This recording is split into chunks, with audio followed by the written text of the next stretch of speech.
ក្រមព្រហ្មទណ្ឌនៃព្រះរាជាណាចក្រកម្ពុជាមាត្រា311ដល់មាត្រា323មាត្រា311បទប្តឹងបរិហាបង្កាច់គេ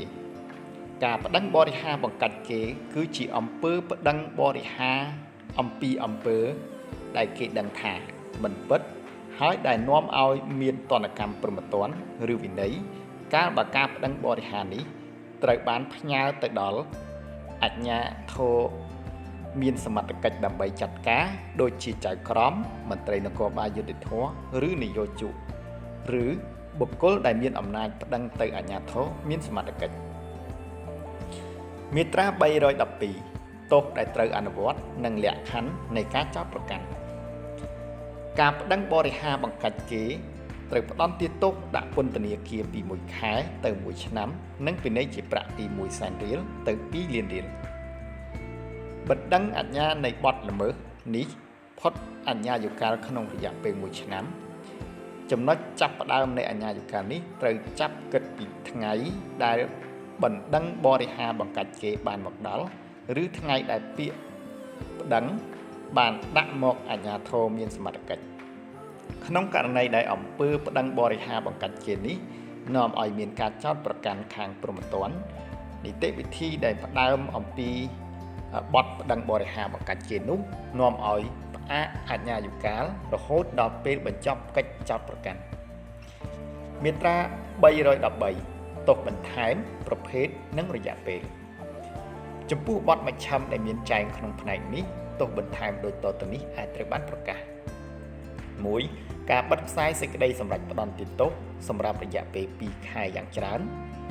2. ការផ្សាយសេចក្តីសម្រេចផ្តន្ទាទោសនៅក្នុងសារព័ត៌មាន 3. ការផ្សាយសេចក្តីសម្រេចផ្តន្ទាទោសតាមគ្រប់មធ្យោបាយទូរគមនាគមន៍សោតទោសសម្រាប់រយៈពេល8ថ្ងៃយ៉ាងច្រើនមាត្រា314បទប៉ះពាល់ដល់អាថ៌កំបាំងខាងវិជ្ជាជីវៈ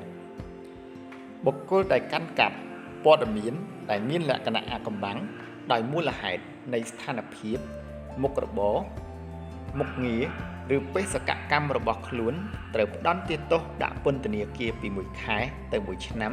និងពិន័យជាប្រាក់ពី1សែនរៀលទៅ2លានរៀលប្រសិនបើបុគ្គលនោះបង្ហាញព័ត៌មាននេះដល់បុគ្គលដែលគ្មានសមត្ថកិច្ចដើម្បីដឹងព័ត៌មាននេះមិនមែនជាបទល្មើសទេក្នុងករណីដែលច្បាប់អនុញ្ញាតឬតម្រូវឲ្យបង្ហាញអាថ៌កំបាំងមាត្រា315បដិបញ្ញត្តិនិងមាត្រា314មិនត្រូវបានចាត់ទុកជាបទល្មើសតាមមាត្រា314ការ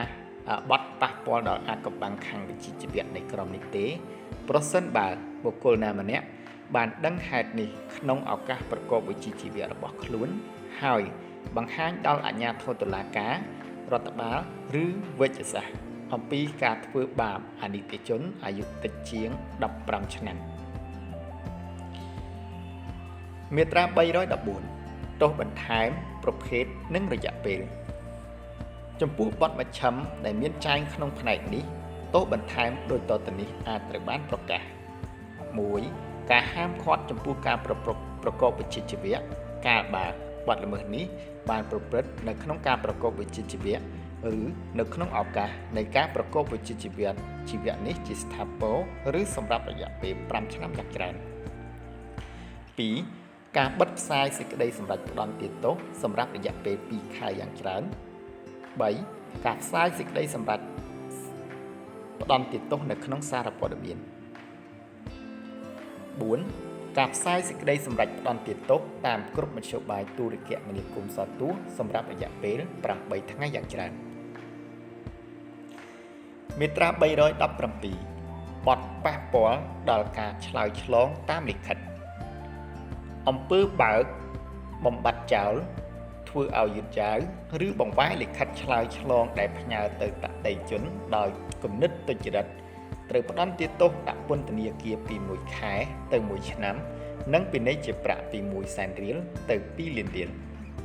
ត្រូវផ្តន្ទាទោសដូចគ្នាចំពោះអំពើប្រព្រឹត្តដោយទុច្ចរិតមើលលិខិតឆ្លើយឆ្លងដែលផ្ញើទៅតន្ត្រីជន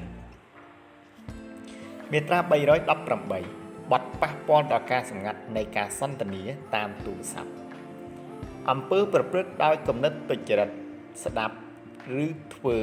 ឲ្យច្របូកច្របល់ការសន្ទនាតាមទូរស័ព្ទត្រូវផ្តន្ទាទោសដាក់ពន្ធនាគារពី1ខែទៅ1ឆ្នាំ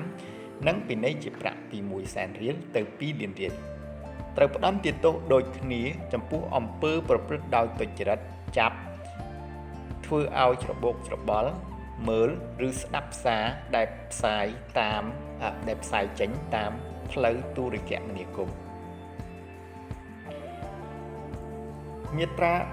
319ការប៉ុនប៉ងប្រព្រឹត្តបទមជ្ឈិមដែលមានចែងក្នុងផ្នែកនេះត្រូវផ្តន្ទាទោសដូចគ្នានឹងបទមជ្ឈិមខាងលើដែរមាត្រា320ទោសបន្ថែមប្រភេទនិងរយៈពេលចំពោះបទល្មើសដែលមានចែងក្នុងផ្នែកនេះទោសបន្ថែមដូចតទៅនេះអាចត្រូវបានប្រកាស 1. ការហាមឃាត់ចំពោះការប្រកបវិជ្ជាជីវៈកាលបើបទល្មើសនេះបានប្រព្រឹត្តនៅក្នុងការប្រកបវិជ្ជាជីវៈឬនៅក្នុងឱកាសនៃការប្រកបវិជ្ជាជីវៈនេះជាស្ថាពរឬសម្រាប់រយៈពេល5ឆ្នាំយ៉ាងច្រើន 2. ការរឹបអូសឧបករណ៍សម្ភារៈឬវត្ថុដទៃទៀតដែលប្រើសម្រាប់ប្រព្រឹត្តបទល្មើសឬដែលមានគោលដៅប្រព្រឹត្តបទល្មើស 3. ការបិទផ្សាយសេចក្តីសម្រេចផ្តន្ទាទោសសម្រាប់រយៈពេល2ខែយ៉ាងច្រើន 4. ការផ្សាយសេចក្តីសម្រេចផ្តន្ទាទោសនៅក្នុងសារព័ត៌មាន 5. ការផ្សាយសេចក្តីសម្រេចផ្តន្ទាទោសតាមគ្រប់មធ្យោបាយទូរគមនាគមន៍សោតទស្សន៍សម្រាប់រយៈពេល8ថ្ងៃយ៉ាងច្រើន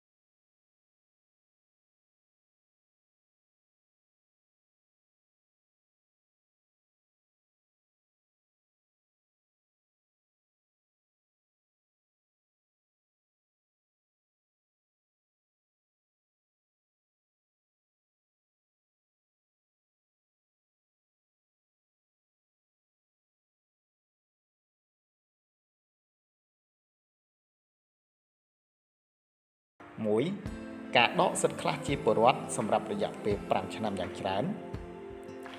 2. ការបិទផ្សាយសេចក្តីសម្រេចផ្តន្ទាទោសសម្រាប់រយៈពេល2ខែយ៉ាងច្រើន 3. ការផ្សាយសេចក្តីសម្រេចផ្តន្ទាទោសនៅក្នុងសារព័ត៌មាន 4. ការផ្សាយសេចក្តីសម្រេចផ្តន្ទាទោសតាមគ្រប់មធ្យោបាយទូរគមនាគមន៍សោតទស្សន៍សម្រាប់រយៈពេល8ថ្ងៃយ៉ាងច្រើន